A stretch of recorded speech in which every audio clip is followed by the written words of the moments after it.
Hello student, good morning to all of you. Today I study class 9 physics, chapter 2, force and law of motion. ठीक है, चलिए तो उसमें हमने पढ़ा था what is force, law of motion, inertia, ये सारी चीजें हम लोगों ने पढ़ लिया था. अब हमको पढ़ना है next topic, conservation of momentum. Conservation of momentum. Conservation of momentum, conservation of momentum पढ़ना है. तो कंजर्वेशन ऑफ मोमेंटम क्या होता है पहले जान जाते हैं, फिर उसके बाद से लिखेंगे. ठीक है, तो during any collision, during any collision, अभी पूरा समझाएंगे कोलिजन क्या होता है, सब कुछ क्या होता है बताया जाएगा. During any collision the total momentum,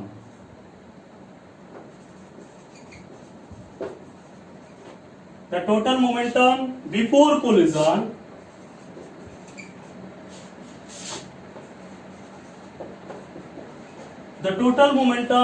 collision is equal to total momentum after collision, is always equal to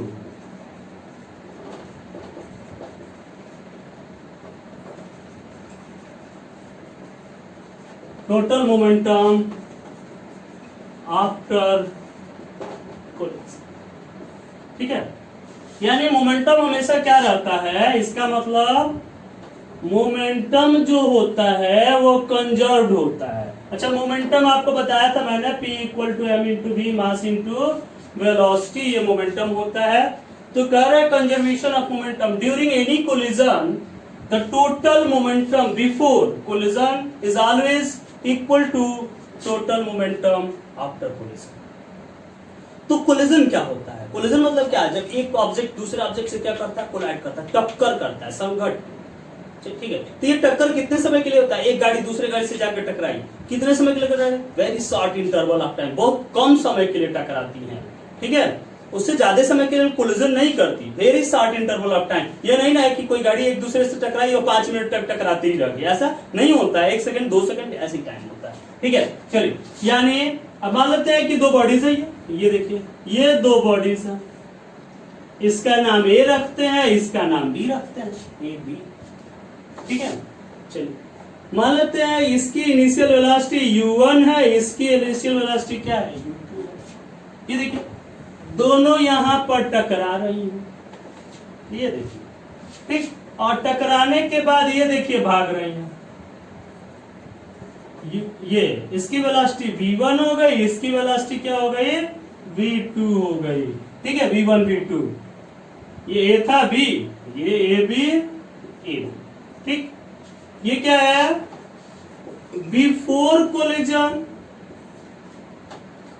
ये क्या है, आफ्टर, अरे ड्यूरिंग कोलिजन, और ये क्या है, आफ्टर कोलिजन. ठीक, तो ये चीजें हुई. अब क्या कहा मैंने, टोटल मोमेंटम बिफोर कोलिजन, इसका मास m1 है, इसका मास क्या है, m2. तो मास तो हमेशा सेम ही रहेगा, m1 m2 m1 m2, मास तो बदलता नहीं. आपको दिखाना है टोटल मोमेंटम बिफोर कोलिजन कितना है, m1 u1 plus m2 after collision कितना, m1 v1 प्लस क्या, m2 v2. यही प्रूफ करके आपको दिखाना है. यह है बिफोर कोलिजन, यह है आफ्टर कोलिजन. ठीक है, BCS, before collision after collision. यानी कोलिजन से पहले देखिए मोमेंटम कितना था, m1 u1 m2 u2. Collision के बाद मोमेंटम कितना था भाई, m1 v1 m2 v2. ठीक है, तो ये आपको प्रूफ करके दिखाना है, इसको भी हम प्रूफ करके दिखाएंगे आपको कि total momentum before collision is equal to total momentum after collision.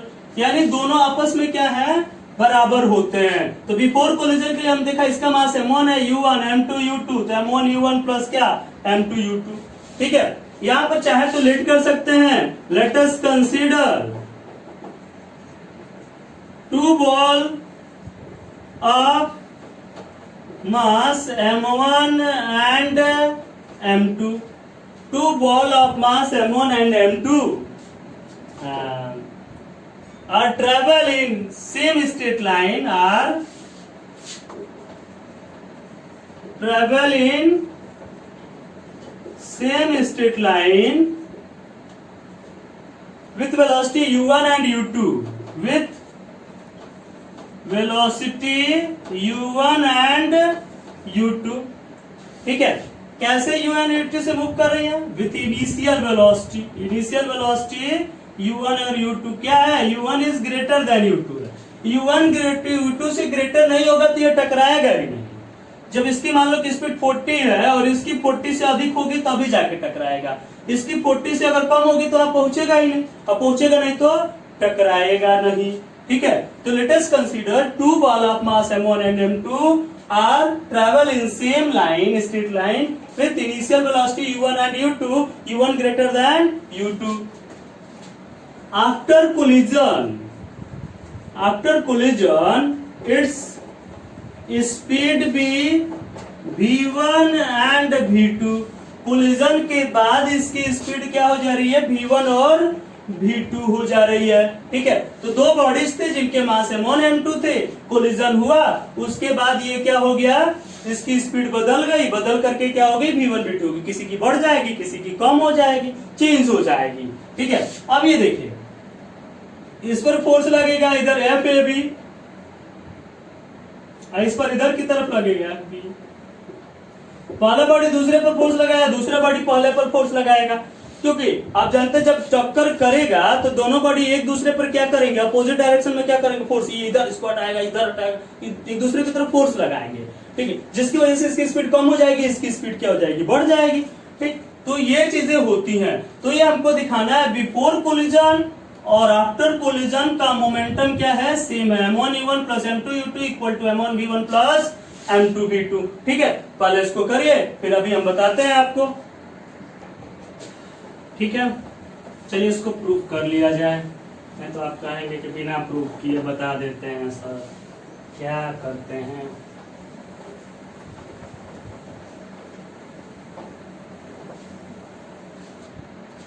चलिए एक ये छोटा वाला फिगर इधर बना लेते हैं. जब कोलिजन कर रहे थे, ठीक है, कोलिजन कर रहे थे तो इधर की तरफ ये फोर्स लग रहा है FAB, ये A था, ये B था. इधर की तरफ फोर्स लग रहा है FB. ठीक है, तो ये चीज हो गया, FAB हो गया, ये M1 था, ये M2 था. ठीक, M1 M2. अब ध्यान देते हैं हम लोग क्या होता है. According to Newton third law proof करते हैं. According to Newton's third law of motion, according to Newton third law of motion आपको क्या बताया गया था भाई? FAB equal to minus FBA equation number 1. ठीक है, अब चलिए FAB और FBA की वैल्यू निकालते हैं, निकाल कर इसको पुट करते हैं. तो according to Newton second law F equal to M है, तो FAB इक्वल टू और FBA इक्वल टू, चलिए FAB क्या हो जाएगा? m2 into A2. This is implies that mass into, इस पर लग रहा है फोर्स ना, इसमें ना एक्सेलरेशन होगा. ठीक है, तो m2 इंटू AB 2 वाले पर लग रहा है, B पर A के द्वारा. ठीक है, और A पर B के द्वारा. ठीक, FBA m1 इंटू A1 रखिए, पुट इन इक्वेशन 1. इक्वेशन 1 में दोनों वैल्यूज रख लेते हैं. क्या हो जाएगा? m2 A2 equal to minus m1 into क्या? A1. ठीक है, चलिए अब एक्सेलरेशन बराबर क्या होता है भाई?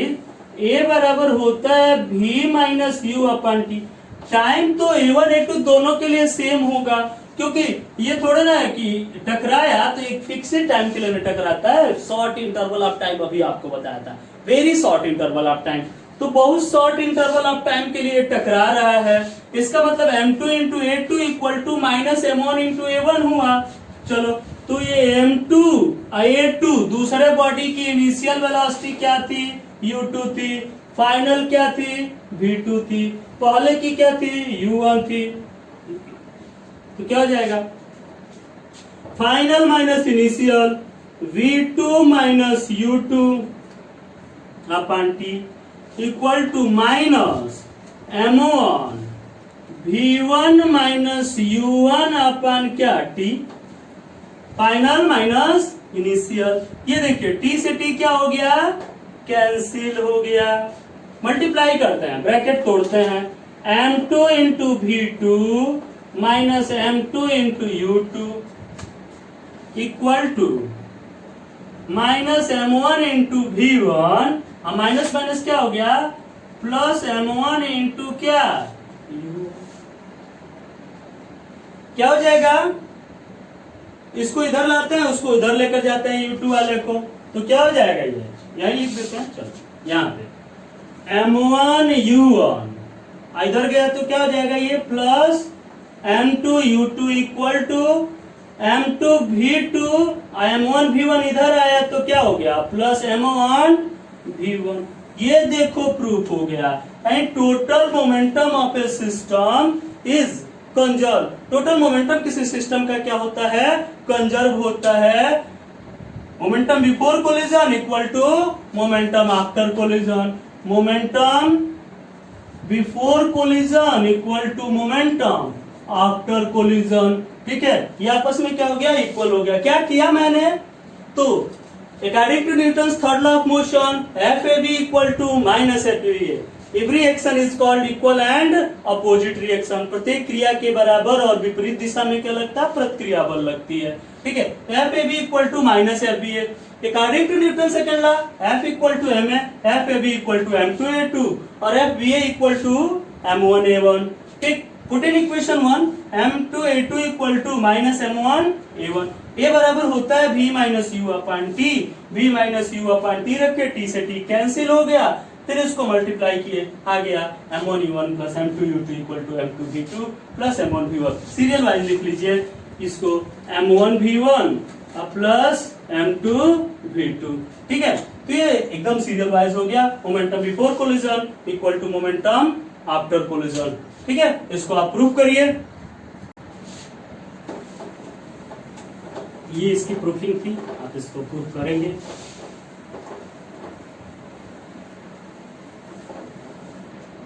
एप्लीकेशन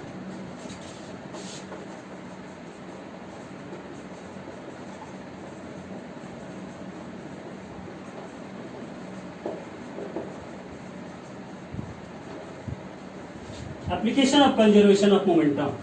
पहला, required velocity of a gun.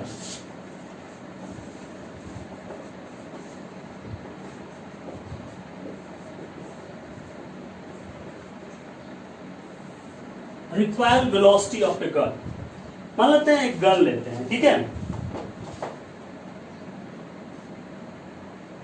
ये ले लो एक गन, मान लो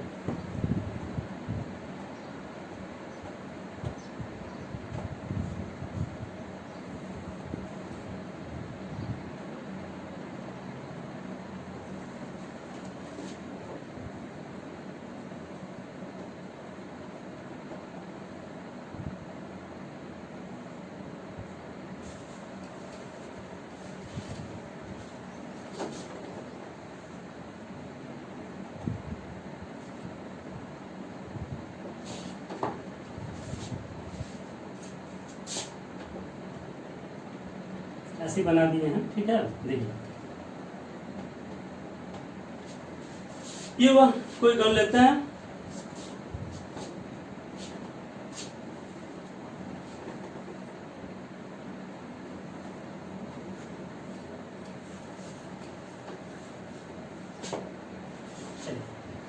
ये लिया गया गन। अब मान लेते हैं गन का जो मास है वो mg और इसमें पहले बुलेट भरी हुई थी। पहले यहाँ पर बुलेट थी अंदर,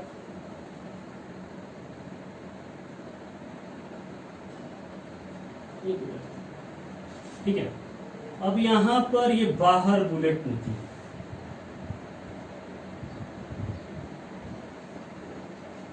ठीक है, ये बुलेट बाहर निकल जब आपने फायर किया। अब बिफोर फायरिंग, आफ्टर फायरिंग। अब होता क्या है ना, मान लेते हैं कि इसका मास mb था, बुलेट mb, ठीक। यहां पर इसकी स्पीड मान लेते हैं vv हो गई, बुलेट की स्पीड। तो जितने तेजी से बुलेट ऊपर की बाहर की तरफ जाती है ना, गन पीछे की तरफ उतना ही क्या करता है, रिक्वाइल करता है, झटका देता है, ठीक है। तो ये गन पीछे की तरफ क्या करेगा, झटका देगा, ठीक है। तो मान लेते हैं किस वेलोसिटी से झटका दे रहा है भाई, vg वेलोसिटी से, यानी गन की रिक्वाइल वेलोसिटी क्या है, vg है। मास इसका ये था, ठीक। अब शुरू में क्या था, इनिशियल वेलोसिटी गन की 0 थी, इनिशियल वेलोसिटी बुलेट की 0 थी, ठीक है। दोनों की इनिशियल वेलोसिटी क्या थी, 0 थी। uv equal to 0, ug equal to 0। After collision vb होगी इसकी, माने निकलने के बाद, फायरिंग, आफ्टर फायरिंग, ठीक है। तो let a gun of mass mg and bullet mass mb, ठीक है। After firing velocity of bullet b vg and recoil velocity of gun is vg, ठीक है। यह vg आपको क्या करना है, निकालना है, recoil velocity of the gun. Gun की क्या रिक्वायल वेलोसिटी होगी, कितने वेलोसिटी से गन पीछे की तरफ हमको क्या करेगी, धक्का देगी। तो क्या होगा भाई इसमें, momentum before firing equal to momentum after firing according to law of conservation of momentum. लिख लेंगे according to law of conservation of momentum, हम लिखने गए। Momentum before firing equal to momentum after firing. चलिए m1 u1 plus m2 u2, तो क्या mg ug plus mb ub equal to क्या हो जाएगा, mg vg plus mb vb। ये दोनों वेलोसिटी तो 0 है, तो क्या हो गया भाई, 0। ug और ub की वैल्यू क्या है, 0 है, तो ये हो गया 0 equal to mg vg plus mb vb, ठीक है। ये चीज अब हमको vg चाहिए ना, तो mg into vg equal to क्या, माइनस mb इंटू vb। तो vg equal to minus mb upon mg into क्या, v। तो यहां देखने से आपको क्या लग रहा है, गन की मास जितना ही ज्यादा होगा, ठीक है, रिक्वायर्ड वेलोसिटी उतनी ही क्या होगी, कम होगी। तो उस रिक्वायरिंग से बचने के लिए क्या किया जाता है ना, यहाँ पर क्या किया जाता है, उसको सपोर्ट दे दिया जाता है। सपोर्ट देंगे तो ये भी मास उसमें ऐड हो जाएगा, और ऐड हो जाएगा तो हमको धक्का कम लगेगा, ठीक है। तो ये चीज होती है, यानी गन की मास जितने ज्यादा बढ़ाएंगे रिक्वायर्ड वेलोसिटी उतनी ही क्या होगी, ठीक है। तो ये चीजें हैं, ये इसका पहला एग्जांपल है, required velocity of the gun. दूसरा है क्या, कैचिंग द बॉल, ठीक है, कैचिंग द बॉल, ठीक है। बॉल को कैच करना है, इसको ऐसे ही बता दे रहे हैं। बॉल को कैच करने में क्या किया जाता है, बॉल को कैच करने में, अब बॉल को कैच करने में हाथ को क्या करते हैं लोग, पीछे खींचते हैं। ये एक इंपल्स का भी एग्जांपल है, लेकिन बॉल को हम पीछे, हाथ को पीछे की तरफ खींच कर कैच करते हैं। अगर ऐसे पकड़ते हैं तो हमको क्या होती है, हाथ पर चोट ज्यादा लगती है, क्योंकि वो पूरा का पूरा मोमेंटम क्या हो जाता है, हमारे हाथ पर लग जाता है। एक बैग 0 होने है वेलोसिटी और पूरा मोमेंटम लग जाता है, और थोड़ा सा खींच कर लेते हैं तो थोड़ा उसको क्या मिल जाता है, टाइम मिल जाता है। और टाइम मिल गया तो हमारे पर फोर्स क्या लगेगा, कम लगेगा ना। F इक्वल टू क्या होता है, m into v minus u upon t. तो फाइनल माइनस इनिशियल दोनों में तो वही एक ही चीज सेम है, जीरो होना ही है, उसको रोकेंगे तो इनिशियल उतना ही था, मास बॉल का उतना ही था, यानी एफ किस पर डिपेंड किया, टी पर डिपेंड करता है, टाइम पे। तो थोड़ा सा टाइम बढ़ाएंगे तो फोर्स क्या लगेगा, कम लगेगा। ठीक है, थोड़ा सा अगर हम टाइम बढ़ा दें तो वो फोर्स क्या लगता है, कम लग जाता है। ठीक है, तो इसीलिए कैचिंग द बॉल में हम हाथ को पीछे की तरफ क्या करते हैं, खींचते हैं। ऐसे बहुत सारे एग्जांपल्स हैं कंजर्वेशन ऑफ मोमेंटम के। करिए